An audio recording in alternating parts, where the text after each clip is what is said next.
तो आइए स्टूडेंट, स्वागत है आप लोगों का विजय स्टडी पॉइंट में।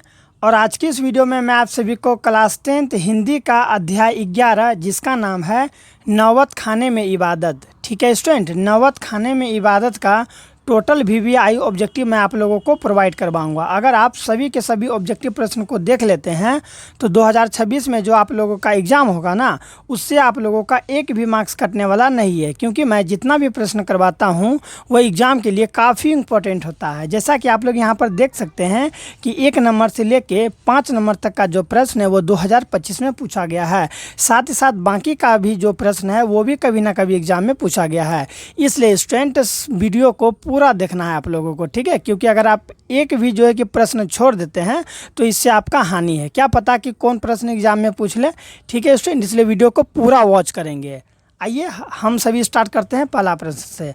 देखिए स्टूडेंट, यहाँ पर है कि नेमत शब्द का अर्थ है, बोलिए कि नेमत शब्द का अर्थ क्या है। तो नेमत शब्द का अर्थ होता है ईश्वर का देन। ठीक है, ईश्वर की देन को हम लोग नेमत कहते हैं।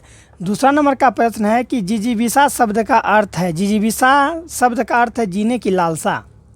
ठीक है, जीने की जो लालसा होता है ना, उसे हम लोग जिजीविषा कहते हैं। क्या कहते हैं? जिजीविषा, याद रखिएगा। ठीक है, तीसरा नंबर का प्रश्न है कि बिस्मिल्लाह खां साहब 80 बरस से प्रार्थना में क्या मांगते थे। तो 80 बरस से प्रार्थना में ना सुर मांगते थे। ठीक है, सुर, ठीक है, ताकि वो अच्छा गाना गा सके, ये शहनाई बजा सके। ठीक है, शहनाई वादक थे ये। बिस्मिल्लाह खां कौन थे स्टूडेंट? तो ये एक शहनाई वादक थे, याद रखिएगा। बिस्मिल्लाह खां कौन थे? एक शहनाई वादक थे। प्रश्न बन सकता है आप लोगों से कि बिस्मिल्लाह खां कौन थे। तो बिस्मिल्लाह खां शहनाई वादक थे। ठीक है, चलिए अगला देखिए, यहाँ 4 नंबर का प्रश्न है कि सिंह का बना वाद्य यंत्र क्या कहलाता है। सिंह का बना वाद्य यंत्र क्या कहलाता है? श्रृंगी कहलाता है। क्या कहलाता है? श्रृंगी कहलाता है। ठीक है, सिंह का बना वाद्य यंत्र क्या कहलाता है? श्रृंगी कहलाता है। देख सकते हैं स्टूडेंट, ये प्रश्न भी 2025 में, ठीक है, मैंने अभी कहा था कि 1 नंबर से 5 नंबर तक का जो प्रश्न है ना वो 2025 में पूछा गया है। ठीक है, देख सकते हैं आप लोग। आइए अब हम लोग 5 नंबर का प्रश्न देखते हैं। अगर अच्छा लग रहा होगा ना तो चैनल को सब्सक्राइब जरूर कर लेंगे, ताकि मैं इसी तरह का वीवीआई ऑब्जेक्टिव और सब्जेक्टिव प्रश्न आप लोगों के लिए मैं लाता रहूं। देखिए यहाँ पर है कि अमीरुद्दीन व शमसुद्दीन के मामा द्वार कौन थे। तो इसका राइट आंसर हो जाएगा option number C, Sadiq Hussain तथा अली बख्श। ठीक है, अगला है कि अमीरुद्दीन का जन्म कहाँ हुआ था। बोलिए मेरे प्यारे बच्चों कि अमीरुद्दीन का जन्म कहाँ हुआ था। महाराष्ट्र में हुआ था, बिहार में हुआ था, उत्तर प्रदेश में हुआ था, या फिर पश्चिम बंगाल में हुआ था। तो इसका राइट आंसर हो जाएगा बिहार में हुआ था। ठीक है, भूलेंगे आप लोगों को नहीं भूलना। ये भी प्रश्न स्टूडेंट 2025 में पूछा गया। मैंने आपको कहा था 5 प्रश्न नहीं, लेकिन यहाँ देखिए 7 प्रश्न 2025 में पूछा गया था। ठीक है, और बाकी का जो ये 8 नंबर का प्रश्न है, 8-9 का, देख सकते हैं ये 2024 में पूछा गया है। यानी कि ये सभी के सभी प्रश्न काफ़ी इंपॉर्टेंट है स्टूडेंट, इसलिए आप लोग चैनल को सब्सक्राइब करके वीडियो को पूरा देखेंगे। अगर आप लोगों ने पीछे वाला वीडियो नहीं देखे हैं ना, यानी कि बाकी के अध्याय को मैंने समाप्त कर दिया है, अगर नहीं देखे हैं तो इसी वीडियो के डिस्क्रिप्शन में मैं प्लेलिस्ट का लिंक डाल दूंगा, आप लोग ज़रूर देख लेंगे। ठीक है स्टूडेंट, और कमेंट करके बताएंगे कि आप लोगों को समझ में आ रहा है या फिर नहीं आ रहा है। ठीक है, चलिए अब हम लोग अगला नंबर का प्रश्न देखते हैं। क्या है? सुलोचना कौन थी मेरे प्यारे बच्चों? सुलोचना कौन थी? तो अभिनेत्री थी। सुलोचना कौन थी? अभिनेत्री। अभिनेत्री किसे कहते हैं स्टूडेंट? आप लोग जानते हैं, जो हीरोइन होती है ना उसे हम लोग अभिनेत्री कहते हैं। ठीक है, चलिए आगे देखिए क्या है कि बिस्मिल्लाह खां कौन सा वाद्य यंत्र बजाते थे। बोलिए स्टूडेंट, बिस्मिल्लाह खां कौन सा वाद्य यंत्र बजाते थे। तो वो शहनाई बजाते थे, इसीलिए बिस्मिल्लाह खां को शहनाई वादक भी कहा जाता है। ठीक है, बिस्मिल्लाह खां को क्या कहा जाता है? शहनाई वादक, क्योंकि वो शहनाई बजाते थे।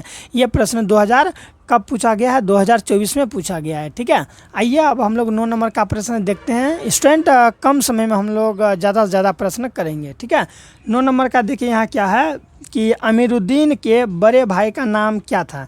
क्या आप लोग बता सकते हैं कि अमीरुद्दीन के बड़े भाई का नाम क्या था मेरे प्यारे बच्चों? तो अमीरुद्दीन के बड़े भाई का नाम शमसुद्दीन था। क्या था? शमसुद्दीन। भूलेंगे नहीं, काफ़ी इंपॉर्टेंट प्रश्न है। 10 नंबर का है कि गीतकार गुलजार। ठीक है, गीतकार अर्थात ये गीत गाते थे। ठीक है, गीतकार गुलजार की कविताओं का संपादन यतीन्द्र मिश्र ने किस नाम से किया था? किस नाम से किया था? तो यार जुलाहे से किया था। किससे किया था? यार जुलाहे से किया था। और ये प्रश्न भी 2024 में मेरे प्यारे बच्चों पूछ लिया गया है, ठीक है, क्योंकि सभी के सभी प्रश्न इंपॉर्टेंट है ना। अब आइए 11 नंबर का देखते हैं क्या है कि किस स्थान पर मरण भी मंगल माना जाता है? तो जो काशी में अगर आप मरते भी है ना तो वो मंगल माना जाएगा। वही यहाँ पर है कि किस स्थान पर मरण भी मंगल माना जाता है? तो काशी में स्टूडेंट मरण भी क्या माना जाता है? मंगल माना जाता है, ठीक है। ये प्रश्न भी 2024 में पूछा गया है, यानी कि सभी के सभी प्रश्न काफ़ी इंपॉर्टेंट है, इसलिए चैनल को सब्सक्राइब कर लीजिए, ठीक है। यहाँ पर आप लोगों का हर सब्जेक्ट से जो है कि वीडियो मिल ही जाएगा, ठीक है। 12 नंबर का प्रश्न है, किसका जन्म संगीत प्रेमी परिवार में हुआ था? बोलिए स्टूडेंट, किसका जन्म जो है संगीत प्रेमी परिवार में हुआ था? हजारी प्रसाद द्विवेदी का, यतीन्द्र मिश्र का, बिस्मिल्लाह खां का, या फिर अमरकांत का? तो 12 का राइट आंसर क्या हो जाएगा आप लोगों का? बिस्मिल्लाह खां का, ठीक है स्टूडेंट। किसका जन्म जो है कि संगीत प्रेमी परिवार में हुआ था? तो बिस्मिल्लाह खां का जो जन्म हुआ था ना वो संगीत प्रेमी परिवार से हुआ था, क्योंकि जो बिस्मिल्लाह खां जी थे ना उनके जो भी पिताजी थे वो सभी संगीत से जुड़े हुए थे, इसलिए इसका राइट आंसर होगा बिस्मिल्लाह खां, ठीक है। इनके जो भी पिताजी दादाजी थे सभी के सभी संगीत से जुड़े हुए थे। चलिए आगे देखते हैं हम लोग क्या 13 नंबर का, कि शहनाई को, ठीक है, शहनाई को सुशीर वादों में किसकी उपाधि मिली है? बोलिए स्टूडेंट, शहनाई को सुशीर वादों में किसकी उपाधि मिली है? तो याद रखिएगा कि 13 का राइट आंसर क्या हो जाएगा आप लोगों का? ऑप्शन नंबर सी, शाह की, ठीक है। याद रखेंगे ना, ये जो शहनाई को, समझे प्रश्न को, कि शहनाई को सुशीर वादों में, याद रखिएगा सुशीर वादों में किसकी उपाधि मिली है? तो शाह की उपाधि मिली है। अगला है कि दक्षिण भारत में मंगल नागेश्वरम की तरह शहनाई किसकी मूल जो है कि ना किसके मंगल ध्वनि की संपूरक है? किसके मंगल ध्वनि की संपूरक है? तो ऑप्शन नंबर डी, प्रभाती की, ठीक है। क्या हो जाएगा इसका राइट आंसर? प्रभाती की। अब आइए हम लोग आगे देखते हैं 15 नंबर का प्रश्न क्या है। चलिए 15 नंबर का प्रश्न देखते हैं क्या है, कि मरते दम तक नो शहनाई छूटेगी नो काशी। यह कथन किसका है कि मरते दम तक नो शहनाई छूटेगी और ना ही काशी छूटेगी? तो ऐसा हमारे बिरजू महाराज अर्थात पंडित, ठीक है, बिरजू महाराज ने स्टूडेंट बिस्मिल्लाह खां कहे थे, ठीक है। मरते दम तक शहनाई भी नहीं छूटेगी और ना ही काशी छूटेगी, ऐसा किसने कहा था? तो बिस्मिल्लाह खां ने कहा था। अगला है कि नसीहत, नसीहत शब्द का अर्थ क्या होता है? नसीहत शब्द का अर्थ होता है शिक्षा, ठीक है। नसीहत शब्द का अर्थ क्या होता है? शिक्षा होता है। कभी कभी आप लोग सुने होंगे कोई कोई कहता है कि मुझे ज़्यादा नसीहत मत दो, अर्थात शिक्षा मत दो। समझ में आ गया। अब आइए 17 का देखते हैं क्या है, कि नौबत खाने में इबादत शीर्षक पाठ साहित्य की कौन सी विद्या है? साहित्य की कौन सी विधा है? तो ये जो है ना स्टूडेंट, ये एक व्यक्ति चित्र है। ये क्या है? व्यक्ति चित्र। अगला प्रश्न है 18 का, कि सुशीर, ठीक है, ये सुशीर वादों में शाह की उपाधि किसे प्राप्त है? अभी मैंने कराया था ना ये प्रश्न, कि सुशीर वादों में शाह की उपाधि किसे प्राप्त है? तो शहनाई को प्राप्त है, ठीक है। शहनाई को किसकी उपाधि प्राप्त है? तो शाह की उपाधि प्राप्त है, ठीक है। 19 का है कि बिस्मिल्लाह खां का संबंध है। बिस्मिल्लाह खां का संबंध मेरे प्यारे बच्चों किससे है? तो बिस्मिल्लाह खां का संबंध है शहनाई से, ऑप्शन नंबर डी शहनाई हो जाएगा। 20 का कि नौबत खाने में इबादत पाठ के केंद्र में है। नौबत खाने में इबादत पाठ के केंद्र में है। केंद्र में क्या है मेरे प्यारे बच्चों? तो केंद्र में क्या है? बिस्मिल्लाह खां है, ठीक है। वही है कि नौबत खाने में इबादत पाठ के केंद्र में है बिस्मिल्लाह खां है। आइए हम लोग अब 21 नंबर का प्रश्न देख लेते हैं, क्योंकि सभी के सभी प्रश्न काफ़ी इंपॉर्टेंट है, ठीक है।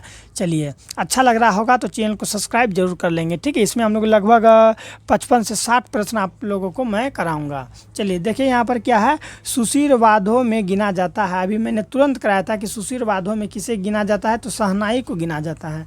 किसे गिना जाता है मेरे प्यारे बच्चों? तो शहनाई को गिना जाता है। 22 का है कि संगीत आयोजन की एक प्राचीन एवं अद्भुत परंपरा रही है, ठीक है। अद्भुत क्या रही है? परंपरा रही है, तो ये काशी में, ठीक है। कहाँ पर? काशी में। 23 का है कि बिस्मिल्लाह खां के पिता का नाम क्या था? बोलिए, बिस्मिल्लाह खां के जो पिता थे ना उसका क्या नाम था? पैगंबर बख्श खां नाम था उसका। क्या नाम था? पैगंबर बख्श खां, ठीक है। सभी के सभी प्रश्न इंपॉर्टेंट है, वीडियो को अंत तक जरूर देखें। अच्छा लग रहा होगा तो चैनल को सब्सक्राइब जरूर कर लेंगे, ठीक है स्टूडेंट। 24 का देख लीजिए क्या है, बिस्मिल्लाह खां के बचपन का नाम क्या था? बचपन का नाम बताइए क्या था? बिस्मिल्लाह खां का बचपन का नाम था कमरुद्दीन था। क्या था? कमरुद्दीन। अगला है कि बिस्मिल्लाह खां के परदादा का नाम क्या था? देखिए दादा तक तो ठीक था, परदादा का भी पूछ रहा है, तो परदादा का भी जवाब देना होगा उस्ताद सलार हुसैन। क्या नाम था उसका? उस्ताद सलार हुसैन था। ठीक है। 26 का है कि बिस्मिल्लाह खां के मामा का क्या नाम था? अब मामा का नाम भी बताइए क्या था? सादिक हुसैन था। क्या था? सादिक हुसैन। बिस्मिल्लाह खां के मामा का क्या नाम था? सादिक हुसैन नाम था। चलिए अब हम लोग 27 नंबर का प्रश्न देखते हैं क्या है। देखिए यहाँ पर है कि बिस्मिल्लाह खां का जन्म हुआ था। बिस्मिल्लाह खां का जन्म कहाँ हुआ था मेरे प्यारे बच्चों? बिस्मिल्लाह खां का जन्म हुआ था महाराष्ट्र में। कहाँ पर हुआ था? महाराष्ट्र में नहीं स्टूडेंट। कहाँ हुआ था बिस्मिल्लाह खां का जन्म? तो डुमराव बिहार में हुआ था। डुमराव बिहार में, महाराष्ट्र में कभी नहीं बोलिएगा। ठीक है। बिस्मिल्लाह खां का जन्म कहाँ हुआ था? डुमराव बिहार में। अगला है हम लोगों का कि रसूलन बाई थी। रसूलन बाई कौन थी? तो रसूलन बाई जो थी ना मेरे प्यारे बच्चों, एक गायिका थी। रसूलन बाई क्या थी? एक गायिका थी। गायिका समझते हैं ना, जो लेडीज सिंगर होता है ना, उसी को हम लोग क्या कहते हैं? गायिका कहते हैं। नेक्स्ट है कि यदा कदा किस लेखक की काव्य संग्रह है? यदा कदा जो है किस लेखक की काव्य संग्रह है? तो ये यतीन्द्र मिश्र का काव्य संग्रह है। ठीक है। 30 का देखिए क्या है? 30 का है कि डीओडी, याद रखिएगा, डीओडी पर आलाप शीर्षक काव्य संग्रह किसकी रचना है? किसकी रचना है? तो यतीन्द्र मिश्र की रचना है। किसकी रचना है? यतीन्द्र मिश्र की रचना है। समझ में आ गया ना? आइए 31 का देखते हैं क्या है। बिस्मिल्लाह खां का निधन कब हुआ था? अब ये बताइए स्टूडेंट कि बिस्मिल्लाह खां का निधन कब हुआ था? ठीक है। तो याद रखिएगा बिस्मिल्लाह खां का निधन जो है ना 21 अगस्त 2006 को हुआ था। कब हुआ था? बिस्मिल्लाह खां का जन्म कब हुआ था? ये मृत्यु कब हुआ था? 21 अगस्त 2006 को हम लोगों को जो है ना वो छोड़ के चले गए हैं। ठीक है। 32 का देखिए क्या है कि कुलसुम कौन थी? कुलसुम कौन थी मेरे प्यारे बच्चों? कुलसुम कौन थी? तो एक हलवाइन थी।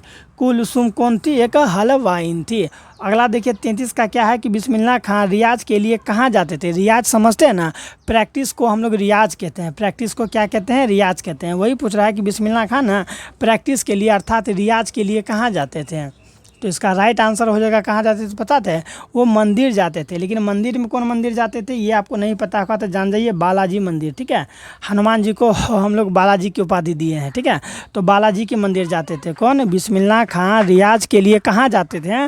तो बालाजी मंदिर जाते थे मेरे प्यारे बच्चों। कौन मंदिर? बालाजी। भूलेंगे नहीं आप लोग।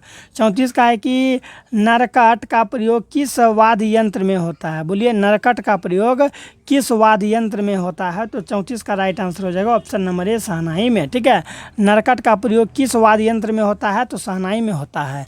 चलिए अब हम लोग देखते हैं यहाँ पर 35 नंबर का प्रश्न क्या है।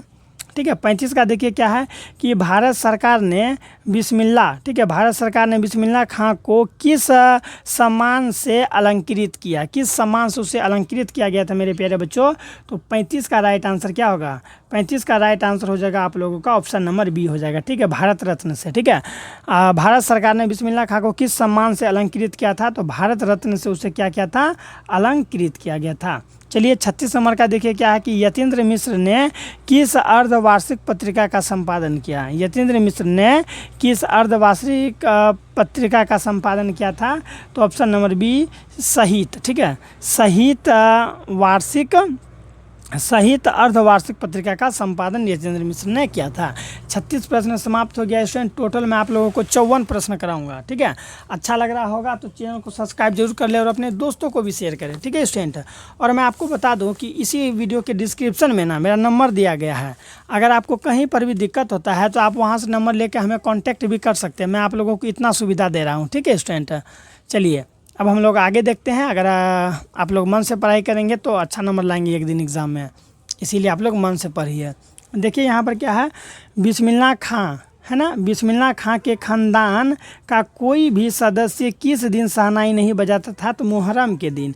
मुहर्रम के दिन जो है ना बिस्मिल्लाह खां का घर का परिवार में जितना भी था सदस्य में कोई भी वो शहनाई नहीं बजाता था। ठीक है।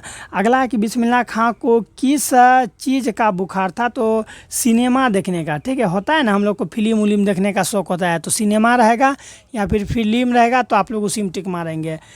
ये जो बिस्मिल्लाह खाते हैं ना, इसको काफ़ी फिल्म वगैरह देखना काफ़ी अच्छा लगता था, ठीक है। हालांकि फ़िल्म देखना किसको अच्छा नहीं लगता है स्टूडेंट, सबको अच्छा लगता है, लेकिन इसको तो जब भूत सवार था फिल्म देखने का। 39 का है कि अरब देश में फूंक कर बजाए जाने वाले वाद्य यंत्र जिसमें नाड़ी यानी कि रीड होती है उसे क्या कहा जाता, उसे क्या कहते हैं, उसे क्या कहते हैं बताइए, उसे क्या कहते हैं मेरे प्यारे बच्चों। तो उसे हम लोग क्या कहते हैं, नए कहते हैं। क्या कहते हैं, नए कहते हैं। 40 का है कि बिस्मिल्लाह खां को बालाजी मंदिर में शहनाई बजाने पर कितनी मेहनताना मिलती थी। मेहनताना अर्थात कुछ तो काम कीजिएगा तो कुछ तो पैसा मिलेगा, उसी को हम लोग क्या कहते हैं, मेहनताना कहते हैं। तो उसको 8 आना मिलता था, ठीक है। 16 आना मिलाएंगे ना तो 1 रुपया होगा, याद रखिएगा। यहाँ देखिए 16 आना अगर मिलाएंगे तो वो मिल के होगा 1 रुपया होगा, ठीक है। 16 आना बराबर 1 रुपया होता है, याद रखिएगा। 8 आना बराबर 50 पैसा, आप लोग देखेंगे सुनेंगे 98, तो 8 आना, ठीक है। इसी तरह होता है 1 आना, 2 आना, 3 आना, 4 आना, 5 आना, 6 आना, 7 आना और 8 आना।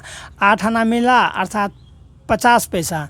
जब इसी तरह 9 आना 10 आना करके 16 आना पूरेगा तो 1 टका होगा। इसीलिए हम लोग का मम्मी लोग कहती थी कि हम लोग 1 आना लेके जाते थे और पूरा मेला घूम के आते थे और उसमें पैसा बच भी जाता था, ठीक है। आप लोग सुने होंगे पापा से डायलॉग, ठीक है। चलिए हम लोग अब देखते हैं अगला प्रश्न क्या है। 41 नंबर का प्रश्न देखते हैं क्या है। यतीन्द्र मिश्र को किस पुरस्कार से सम्मानित किया गया। यतीन्द्र मिश्र को ना मेरे प्यारे बच्चों किस इनमें से सभी, ठीक है, यानी कि किस पुरस्कार से सम्मानित किया गया था, तो इनमें से सभी। यतीन्द्र मिश्र को ये जो 4 पुरस्कार है ना सभी से सम्मानित किया गया था, ठीक है। आप लोग यहाँ से अच्छा से पढ़ लीजिए, उसको समझ लीजिए। अगला है कि बिस्मिल्लाह खां के पिताजी कहाँ शहनाई बजाते थे, तो मंदिर में शहनाई बजाते थे। जो बिस्मिल्लाह खां के पिताजी थे ना मेरे प्यारे बच्चों, वो शहनाई कहाँ बजाते थे, तो मंदिर में शहनाई बजाते थे, ठीक है। 43 का देख लीजिए क्या है। चलिए अच्छा लग रहा होगा तो अपने दोस्तों को भी शेयर करेंगे, वीडियो को लाइक ज़रूर करेंगे। यतीन्द्र मिश्र ने गीतकार गुलजार की कविताओं का संपादन किस नाम से किया, बता सकते हैं आप लोग किस नाम से किया था, तो यार जुलाहे से किया था, यार जुलाहे से, ठीक है, संपादित किया था। आइए अब हम लोग 44 नंबर का देखते हैं क्या है। देखिए यहाँ पर है कि बिस्मिल्लाह खां ने, ठीक है, बिस्मिल्लाह खां के बड़े भाई का नाम क्या था। बिस्मिल्लाह खां का बड़े भाई का नाम क्या था। बिस्मिल्लाह खां का बड़े भाई का नाम था स्टूडेंट शमसुद्दीन, ठीक है। क्या था, शमसुद्दीन। वही है कि बिस्मिल्लाह खां के बड़े भाई का नाम क्या था, तो 44 का राइट आंसर हो जाएगा ऑप्शन नंबर बी, शमसुद्दीन था, ठीक है। बिस्मिल्लाह खां के बड़े भाई का नाम क्या था, शमसुद्दीन। याद रखिएगा, बिल्कुल याद रखना है आप लोगों को, ठीक है स्टूडेंट, क्योंकि सभी के सभी प्रश्न काफ़ी इंपॉर्टेंट है। 45 नंबर का प्रश्न है कि यतीन्द्र मिश्र का जन्म कब हुआ था। यतीन्द्र मिश्र का जन्म कब हुआ था, तो 1977 ईस्वी में हुआ था। कब हुआ था मेरे प्यारे बच्चों, 1977 में।